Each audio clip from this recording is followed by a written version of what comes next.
കൊള്ളാതെ എനിക്കരാ നീ മുങ്ക മൊത്തം തിന്നല്ലേ കൊള്ളാടാ. അതിനാ നീ പറഞ്ഞ കണ്ടില്ല. പക്ഷെ എന്നെ മോതിന് നിന്ന് അതിന്റെ വയറ്റിൽ പോകുന്നത് എന്തിനാ ഇറങ്ങി പോടാ. വയറ്റിൽ വീണാന്തോ അതിനുള്ള ഞാൻ അടുത്തരാ. അതിന് കാണ്ട വെച്ചതിന്റെ വാറ്റാത്തിറക്കി ഇട്ട് തരാൻ. നീ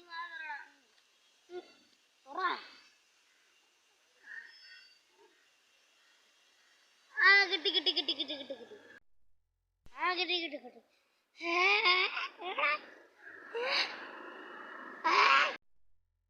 നൂല് മാത്രമേ ഉള്ളു. കാന്ത എവിടെയാടാ? എന്റെ വയറ്. അത് പോണേ പോട്ടെ, നമുക്ക് വേറെ ഒരു കൊച്ചുകൂടെ വലുതെടുക്കാം.